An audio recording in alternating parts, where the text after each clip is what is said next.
key. Okay, it's like building a earthquake-proof house. You want an earthquake-proof building so that in case of a natural disaster, the house doesn't collapse. So for a marriage, we need to have a good foundation and good pillars. It is based on a strong foundation of trust, of commitment, and of respect. And we need to work on all these three individually and work hard on them. Can't work on just one of them and think that shadi ho jayegi barabar se. The three pillars are also equally important.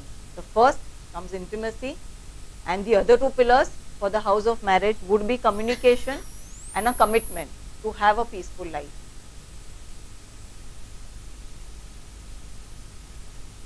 If we decide to work on all the three pillars as well as make our foundation strong, and we decide to work on it on a continuous basis, only then any disaster in marriage can be avoided or can be prevented completely.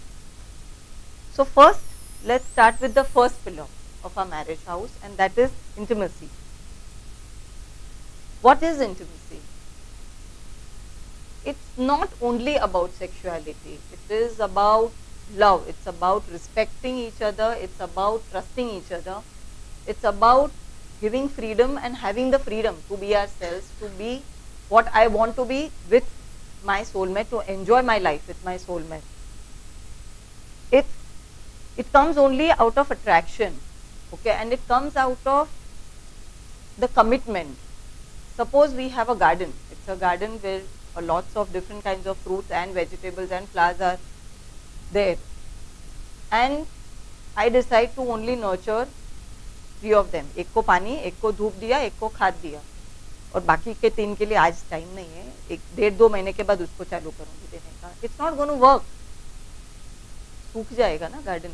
सबको खाद चाहिए, सबको ही पानी चाहिए, सबको ही धूप चाहिए. So we need to work on each and everything, and a balance has to be established among all the small things which go in making a marriage. Intimacy comes only when we decide to make our spouse and our marriage a priority. It comes when we go out of our way to understand our spouse, to understand our partner's needs. It comes when we decide to create and to maintain a desire to be happy in the marriage.